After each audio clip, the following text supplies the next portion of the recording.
Hello, beautiful friends. I am Laurel Bleadon-Maffei with Illuminating Souls, welcoming you to this episode of Sleepy Bedtime Blessings, a podcast designed to help you rest, relax, and fall asleep, all while deepening in your connection with your beautiful team of angels who love you so. If we're meeting for the first time, I am an angelic practitioner, a spiritual teacher, and an encourager of souls. And I do this through one-on-one angel sessions, soul mentoring, and a variety of classes to inspire your spirit. And you can learn more at my website, illuminatingsouls.com. But for now, the angels and I are here to help you rest and hopefully fall asleep. If you're new to the podcast, let me share with you how it works and what you can expect. So I've been listening to sleep podcasts for many years now. They are part of my self-care routine, and I love them so much that this is why I have created this for you. And this podcast is a mashup of sorts of two of my favorite ways of taking care of myself: working with the angels, and sleep podcasts. Perhaps it is an unlikely combination, but it is one that really delights my heart and I hope works for you. So back to what you can expect. The episode will be about an hour in length, and I make them that long because as a listener of sleep podcasts, I prefer longer episodes because I feel less pressure to hurry up and fall asleep. The first part of the episode will be chatting like we are now.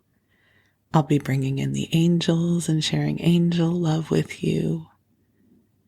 And then the second part of the episode, I will be sharing a bedtime story with you. And the content for the bedtime stories shifts and changes. Sometimes I will read to you something that is in the public domain. Other times I might share with you a story from my own life. I try to mix it up a little bit, so you have a variety of episodes to choose from. What I find helpful is I crawl into bed. Bed is an important part of sleep for me. I do not like to sleep anywhere. That is not my bed. So I'm not someone who enjoys falling asleep on the couch. So the first part of my sleep cycle is I get into bed and I cozy on up. I pull up my blankets just so. I sleep with lots of blankets and pillows. And I put in my earbuds, so I do fall asleep with earbuds in, and I cue up a podcast. And I typically turn the volume down lower than I would usually use if I were trying to actually listen to something like an audiobook. So I turn it down so I can hear it, but not so loud that it demands my attention. And then what I find is the narrative of the sleep podcast gives my consciousness a place to gently focus as I transition from wakeful consciousness into sleep. And more often than not, I'm out in the first 20 minutes. I was just saying to my husband this morning, I have been listening to Anne of Green Gables because I love that book. And the podcast I'm listening to is The Sleepy Bookshelf. It's one of my favorites to listen to. I love the woman's voice who narrates it, and there is a certain chapter she is reading in the episode I have been listening to. And I have played it the past 2 nights, and I still can't tell you what happens in the chapter because I fall asleep. And that's really hopefully what this is going to do for you. You may listen to the podcast during the day because you want to hear it, and that is fine. You know me. I honor however you are guided to use the sleep podcast. I know some of you listen to it during the day to help keep you company. But if you are wanting to try to use it as a podcast to put you to sleep, those are my suggestions. Pick an episode.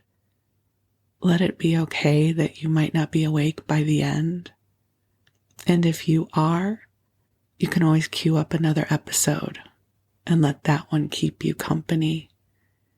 And you may find that certain kinds of episodes work better for you to put you to sleep. For instance, if I'm reading to you from a book, that might work better for you versus when I'm telling you a story from my life. You might find that more entertaining.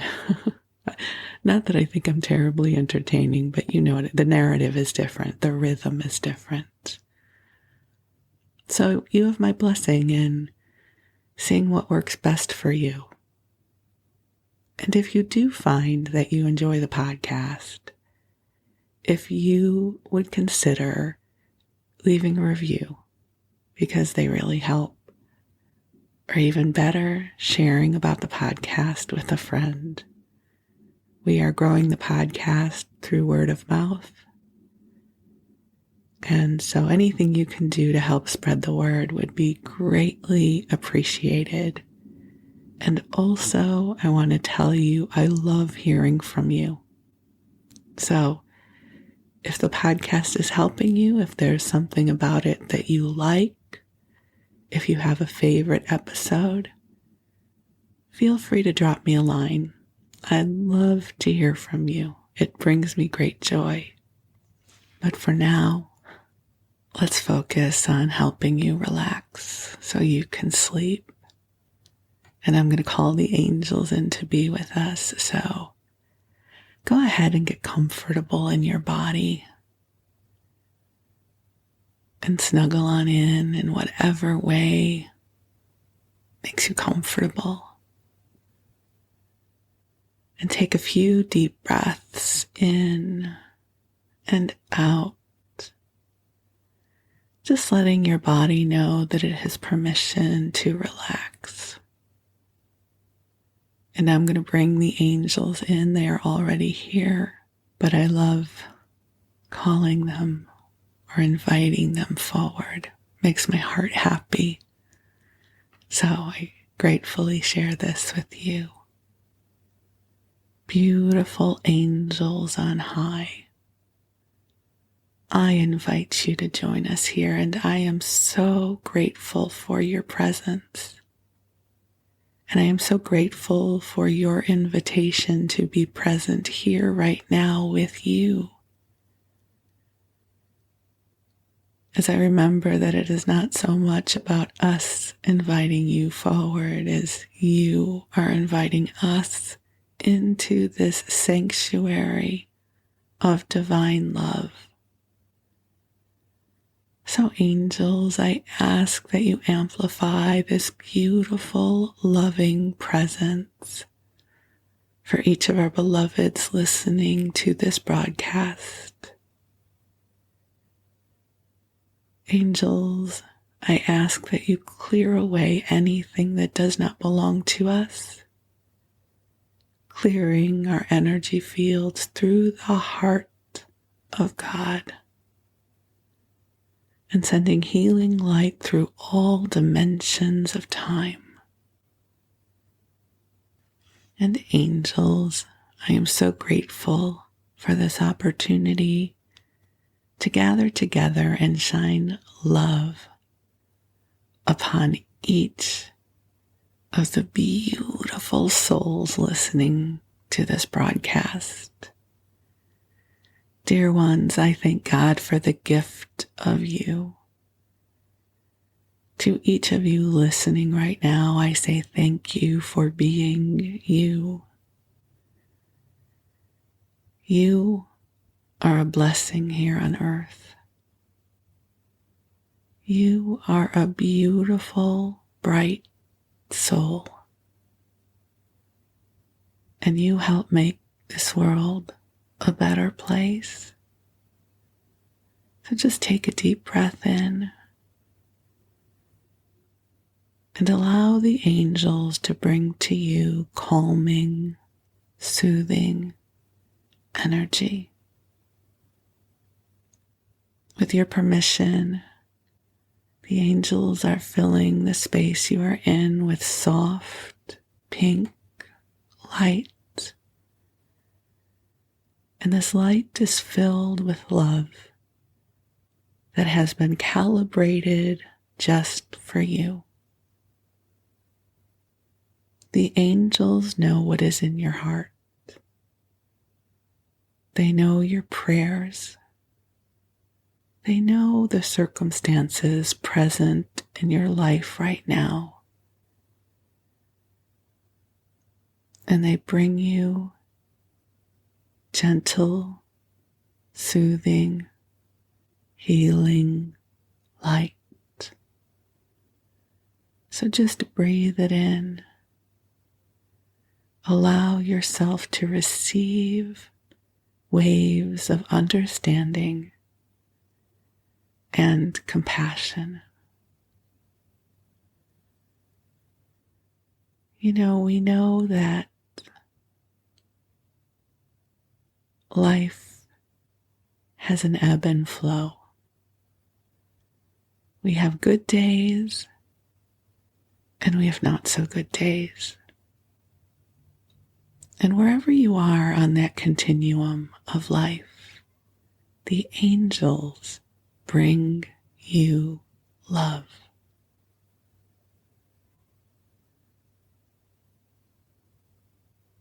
One of the things that I appreciate so much about the work that I do, I get to see you in the brightness of your spirit. I get to witness you in your wholeness and your sparks of light. And I also see you in your humanness. And I have to say, this makes it so easy to love upon you. And I love that I am one of those voices who gets to help you remember who you are as a divine being in human form. You are not a person with a soul. You are a soul having a human experience. There is a bigness, a fullness, a wholeness that is the very essence and foundational truth of who you are. And as you connect with it, it will help to bring you balance and goodness and inspiration. Because you are remarkable. You have gifts within you that are truly a blessing in this world. And you don't have to become famous or work with thousands of people. Maybe one of your gifts is you make the best ever banana bread. And there are people in your life who feel the essence of home when they get to taste your banana bread. I think in the modern age, we get so caught up with having to be famous or super extra special. And I think we're all super extra special, but maybe in ways that we're not famous for. my husband has been growing a summer garden, and if you've ever grown tomatoes, unless you can your own tomatoes, it's been my experience that we typically always have way more tomatoes than we know what to do with because we do not can or jar our tomatoes. And it brings my husband and I great joy to share our bounty of tomatoes with our neighbors and our friends.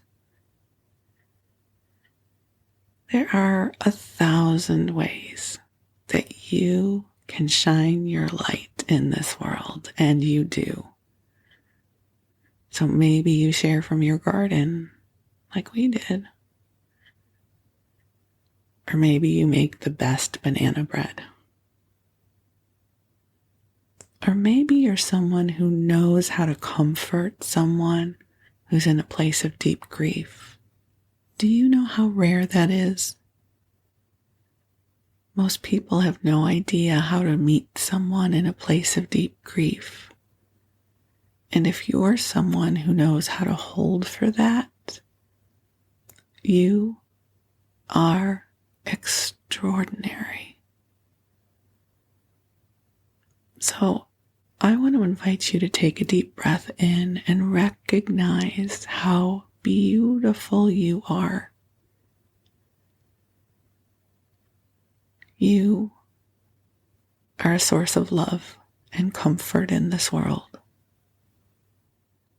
And I affirm you have a creative spirit that is ready to bubble up to the surface. Whether you write or take photographs, whether you paint or you tell stories, whether you walk a different way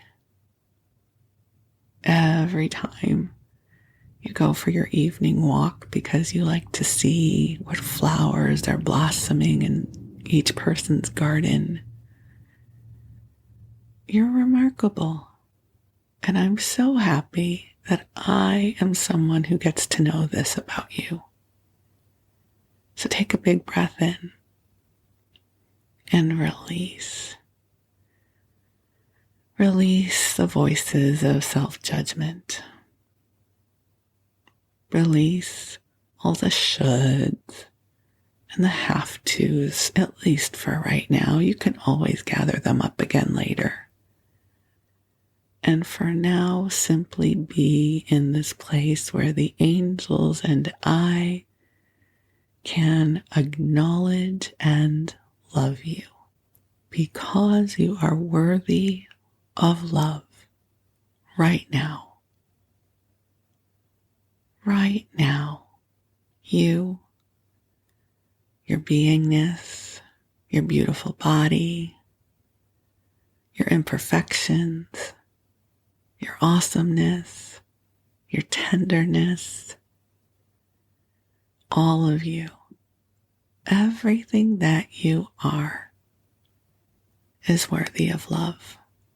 So just breathe. And if that's hard for you to accept, just pretend I'm right. Just let me be right for the next little while. And the angels are shining this beautiful, vibrant love upon you.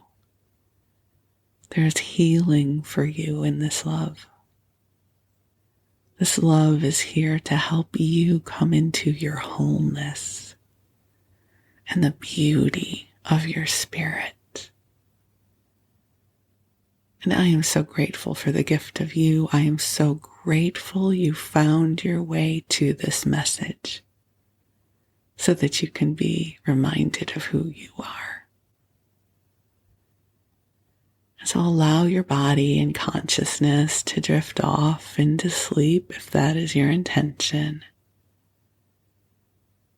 And while you do, I'm going to tell you a story. So tonight I have an interesting book I'm going to read to you. I love reading diaries and travel logs from the past because they give us a glimpse of what places were like before they had been modernized. And so this is a book that's called Overland Journey, New York to San Francisco in the summer of 1859 by Horace Greeley, and it was published in 1860.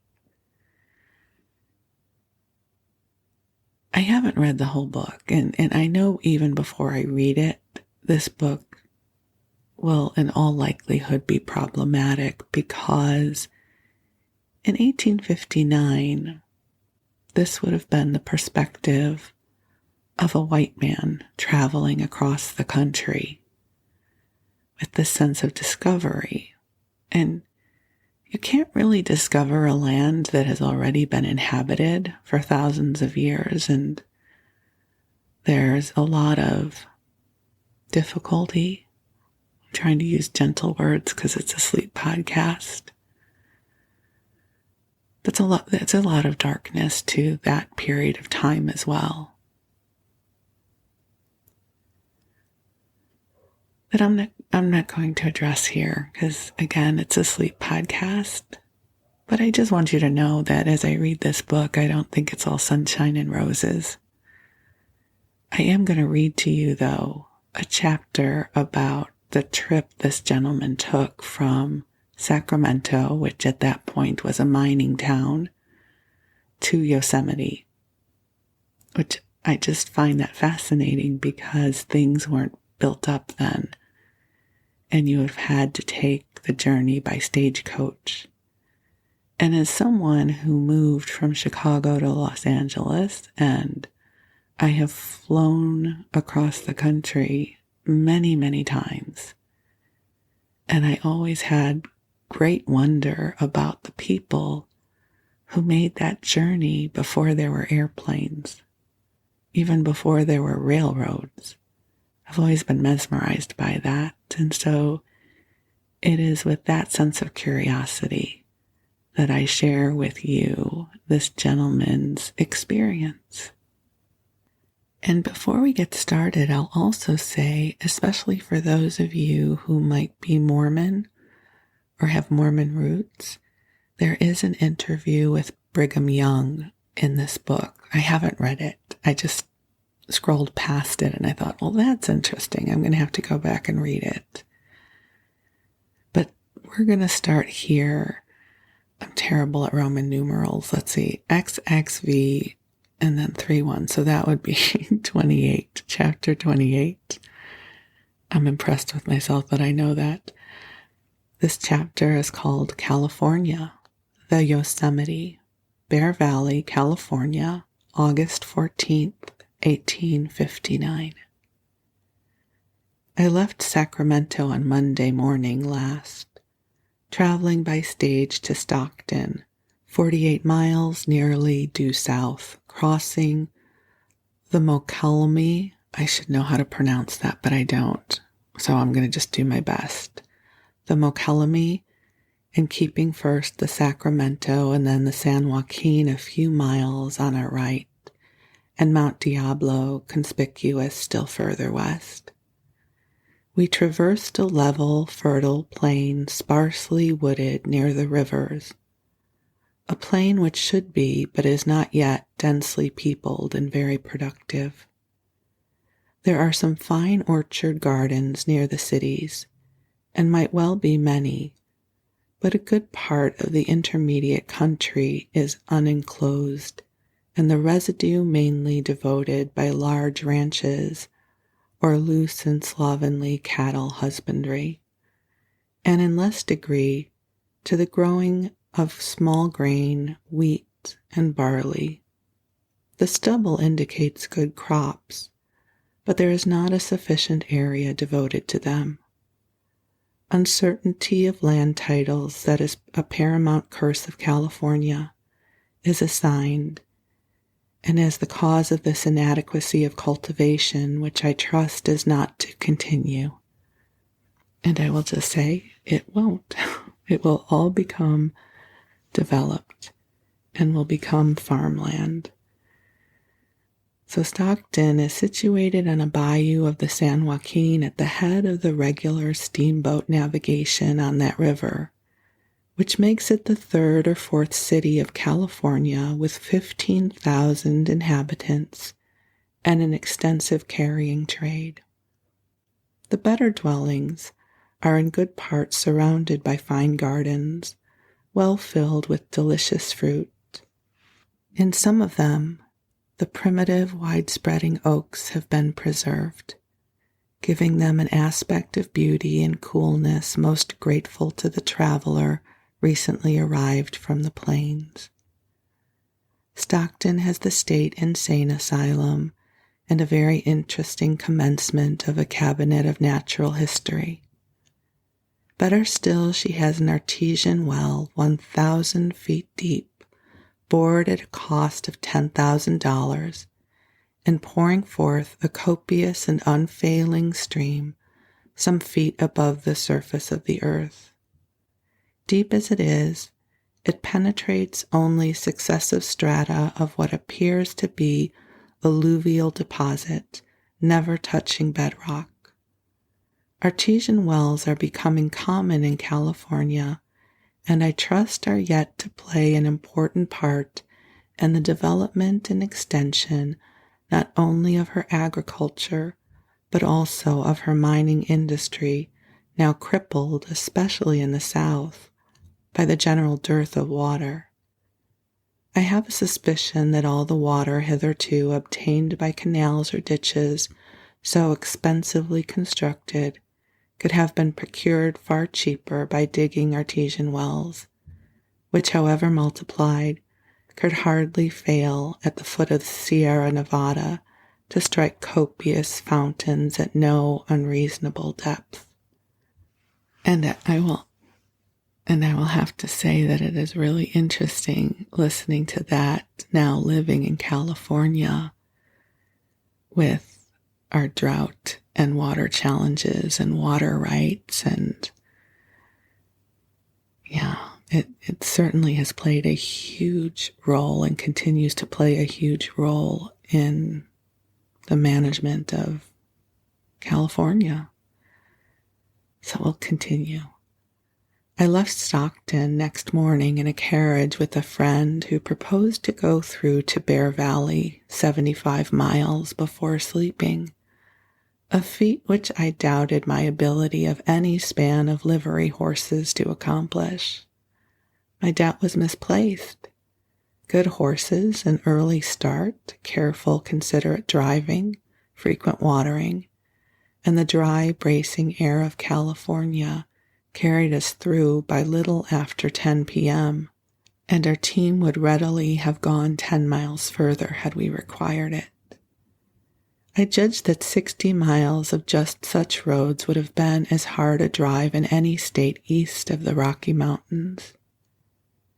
Our general course this day was east by south, passing mainly over moderately undulating prairie of very unequal but generally indifferent fertility, and crossing successfully at intervals of about 20 miles the small rivers Stanislaus, Tuolumne, and Merced, all flowing from the mountains westward into the San Joaquin, and all rendered turbid by the mining operations in progress on their banks or in their beds.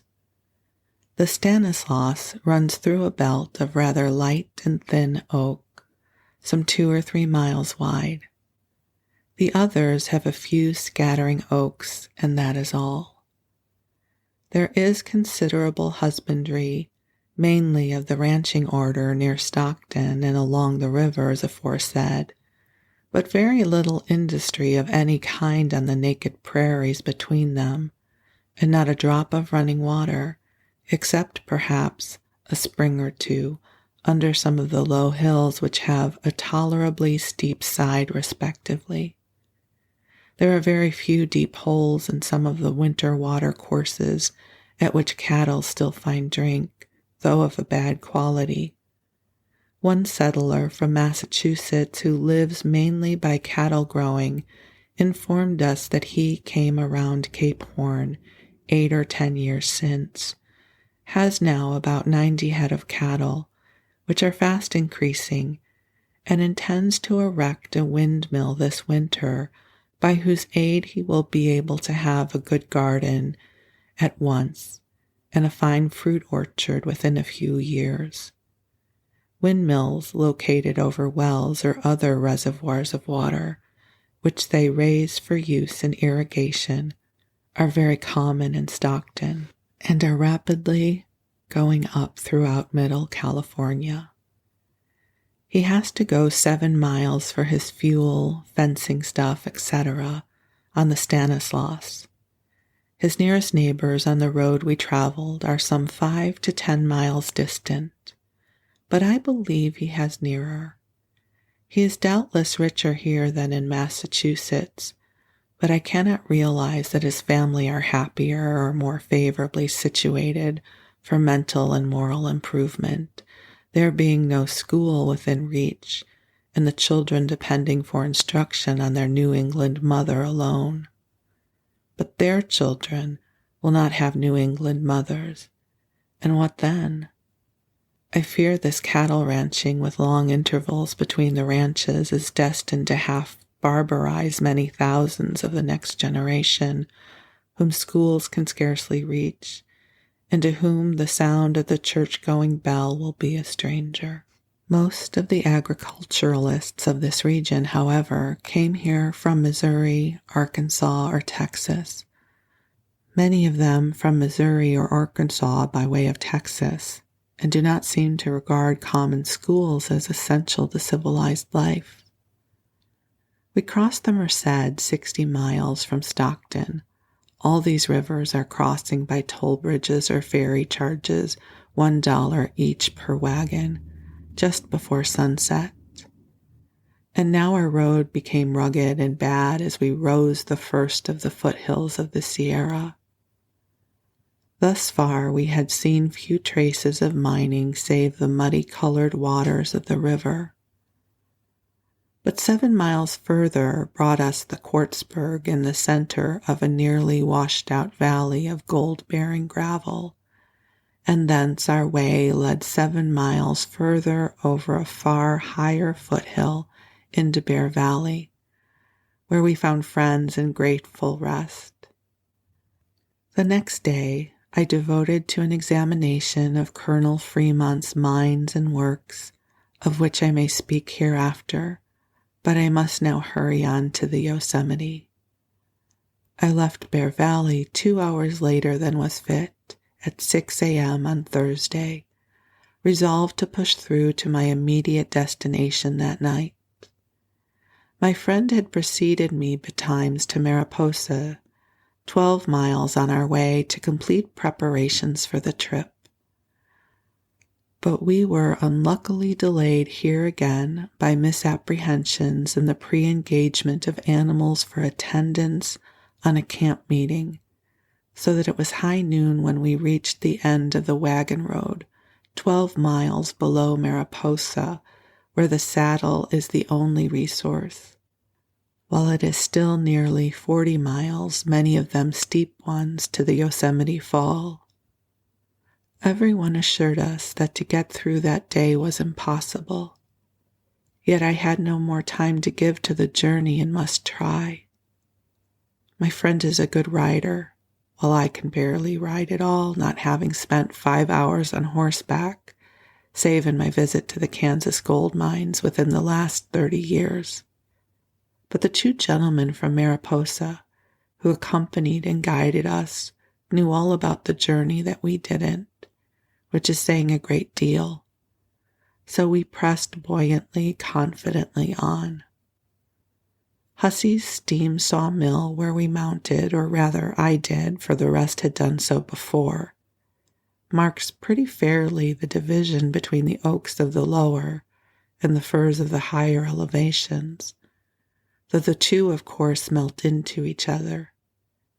As we rose gradually but steadily, the white soon faded out, then the black, and the last the live oak, through the genuineness of this last is disputed, while the yellow pitch and sugar pines, cedars and balsam firs, became more numerous and stately, till they had at length the ground almost wholly to themselves, save that the manzanito and other shrubs, mostly evergreens, also clustered on nearly every opening among the trees. There is little or no precipice or bare rock for miles, and we rose along the southern face of the ridge overlooking the Chochilla Valley until we seemed to have half California spread out before us like a map. Our range of vision extended south to the Tule Lake, or immense morass in which the San Joaquin has its source, and west to the Coast Range, which alone barred the Pacific Ocean from our view. Still rising, we wound gradually around the peak of our first mountain, through a slight depression or pass, and soon looked off upon the valley of the South Fork of the Merced, which opened for miles north and east of us. On this side, the descent is far steeper, and we traversed for miles a mere trace along the side of the mountain where a misstep must have landed us at least 1,000 feet below. In time, this too was left behind, and we descended fitfully and tortuously the east end of the mountain to the South Fork, whereon 16 miles from Hussey's, and but 5 miles from the big trees of Mariposa, we halted for rest and food. Before 6, we were again in the saddle, crossing the fork and winding up over another mountain northward, with a precipitous descent of at least 2,000 feet beside us for a mile or so. A steep ascent of half a mile carried us over the divide, whence we descended very rapidly to Alder Creek at the northern base.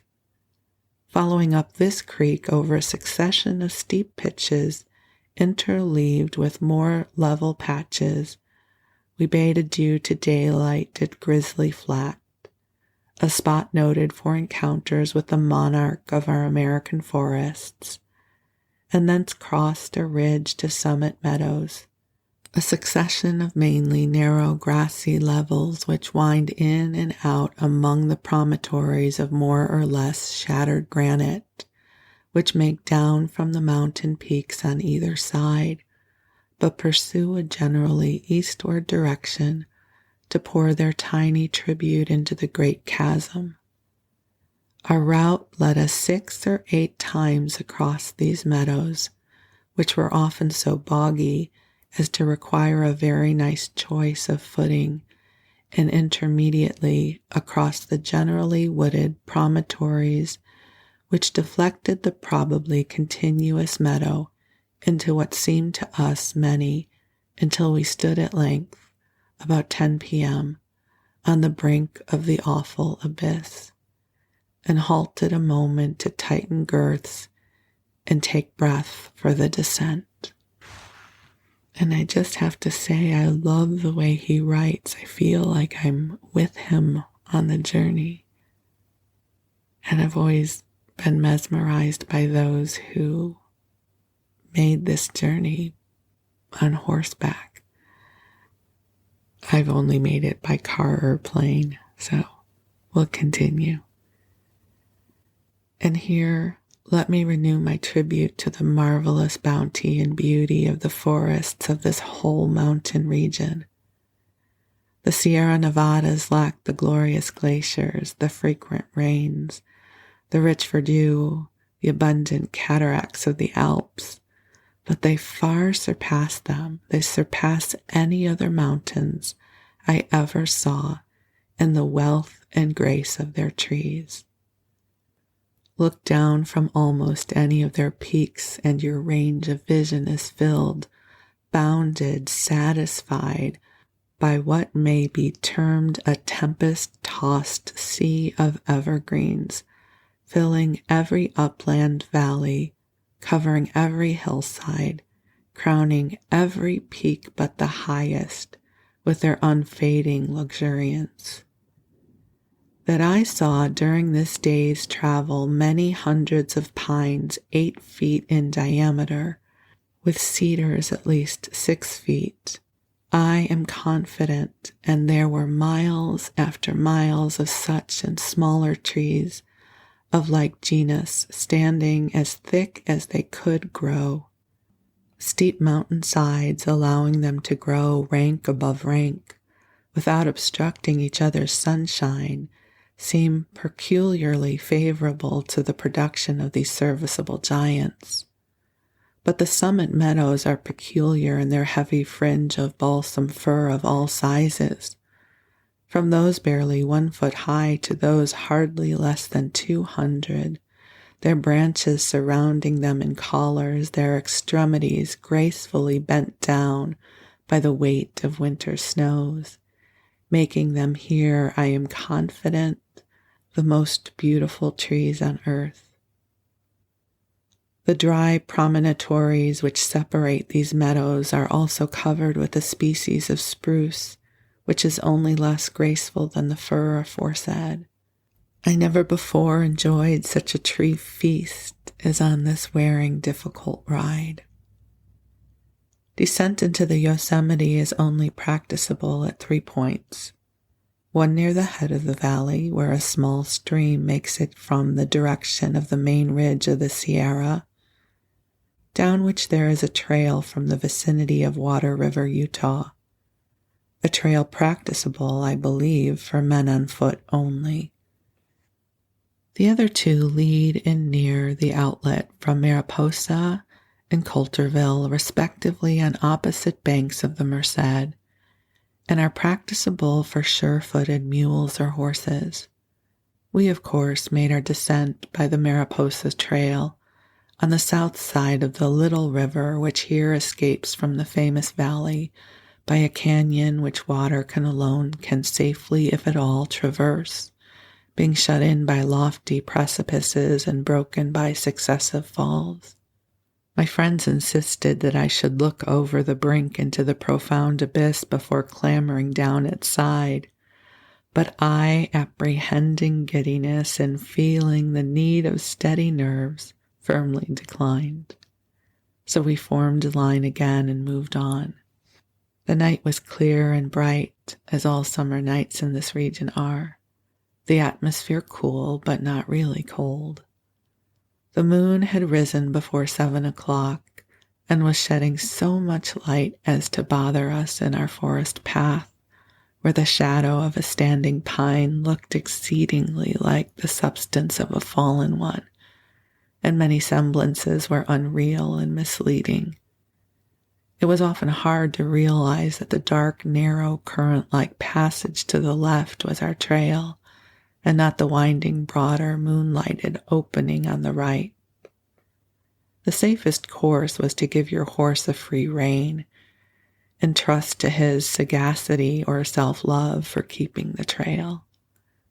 As we descended by zigzags, the north face of the all but perpendicular mountain, our moonlight soon left us, or was present only by reflection from the opposite cliff. Soon the trail became at once so steep, so rough, and so tortuous that we all dismounted. But my attempt at walking proved a miserable failure. I had been riding with a bad stirrup, which barely admitted the toes of my left foot, and continual pressure on these had sprained and swelled them, so that walking was a positive torture. I persevered in the attempt till my companions insisted on my remounting, and thus floundering slowly to the bottom by steady effort, we descended the 3 miles, 4,000 feet perpendicular in 2 hours, and stood at night by the rushing, roaring waters of the Merced. That first full, deliberate gaze up the opposite height, can I ever forget it? The valley is here scarcely half a mile wide, while its northern wall of mainly naked perpendicular granite as at least 4,000 feet high, probably more. But the modicum of moonlight that fell into this awful gorge gave to that precipice a vagueness of outline, an indefinite vastness, a ghostly and weird spirituality. Had the mountain spoken to me in an audible voice or began to lean over with the purpose of burying me beneath its crushing mass, I should have hardly been surprised. Its whiteness, thrown into bold relief by the patches of trees or shrubs which fringed or flecked it, wherever a few handfuls of its moss, slowly decomposed to earth, could contrive to hold on, continually suggested the presence of snow, which suggestion with difficulty refuted was at once renewed. And looking up the valley, we saw just such mountain precipices, barely separated by intervening water courses, mainly dry at this season, of inconsiderable depth and only receding sufficiently to make room for a very narrow meadow enclosing the river to the furthest limit of vision. We discussed the propriety of camping directly at the foot of the pass, but decided against it because of the inadequacy of the grass at this point for our tired, hungry beasts, and resolved to push on to the nearest of the two houses in the valley, which was said to be 4 miles distant. To my dying day I shall remember that weary, interminable ride up the valley. We had been on foot since daylight. It was now past midnight. We were all nearly used up, and I in torture from over 12 hours of steady riding on the hardest trotting horse in America. Yet we pressed on, through clumps of trees and bits of forest and patches of meadow, and over hillocks and mountain debris, mainly granite boulders of every size, often nearly as round as cannonballs, forming all but perpendicular banks to the capricious torrent that brought them hither, those stupendous precipices on either side glaring down upon us all the while. How many times our heavy eyes, I mean those of my San Francisco friend and my own, were lighted up by visions of that intensely desired cabin, visions which seemed distinct and unmistakable, but which, alas, a nearer view proved to be made up of moonlight and shadow, rock and trees, into which they faded one after another. It seemed at length that we should never reach the cabin, and my wavering mind recalls elfish German stories of the wild huntsman and of men who, having accepted invitations to a midnight chase, found on their return that the chase had been prolonged till all their relatives and friends were gone, and no one could be induced to recognize or recollect them. Gladly could I have thrown myself recklessly from the saddle and lain where I fell till morning, but this would never answer, and we kept steadily on. At length, the real cabin, one made of posts and beams and whipsawed boards instead of rock and shadow and moonshine, was reached, and we all eagerly dismounted, turning out our weary steeds into abundant grass, and stirring up the astonished landlord, who had never before received guests at that unseemly hour. It was after 1 a.m. He made us welcome, however, to his best accommodations, which would have found us lenient critics even had they been worse, and I crept into my rude but clean bed so soon as possible, while the rest awaited the preparation of some refreshment for the inner man.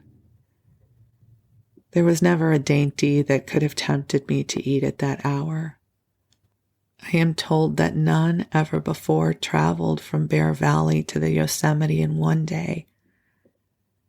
I am confident no greenhorns ever did. The distance can hardly exceed 30 miles by an airline, but only a bird could traverse that line, while by way of Mariposa and the South Fork it must be fully 60 miles with a rise and fall of not less than 20,000 feet. The fall of the Yosemite, so called, is a humbug. It is not the Merced River that makes this fall, but a mere tributary trout brook which pitches in from the north by a barely once broken descent of 2,600 feet, while the Merced enters the valley at its eastern extremity over falls of 600 and 250 feet. But a river thrice as large as the Merced at this season would be utterly dwarfed by all the other accessories of this prodigious chasm. Only a Mississippi or a Niagara could be adequate to their exactions. I readily concede that 100 times the present amount of water may roll down the Yosemite Fall in the months of May and June, when the snows are melting from the central ranges of the Sierra Nevada, which bound this abyss on the east. But this would not add a fraction to the wonder of this vivid exemplification of the divine power and majesty. At present, the little stream that leaps down the Yosemite and is all but shattered to mist by the amazing descent looks like a tape line let down from the cloud-capped height to measure the depth of the abyss. The Yosemite Valley or gorge is the most unique and majestic of nature's marvels, but the Yosemite Fall is of little account. Were it absent, the valley would not be perceptibly less worthy of a fatiguing visit. And so, my friends, I think we're going to stop here. He has made it through to the Yosemite Valley and has crawled into bed, and we'll pick this up another time. So thank you for letting me share this with you as we took an adventure, right? We now know what it was like to try to ride on horseback through to Yosemite from Stockton. I'm glad we got to have an astral adventure together. So I wish you sweet dreams, and the angels and I are sending you so much love. You rest well, beautiful friend. I am deeply grateful for you, and we'll talk again soon. Blessings. Thank you.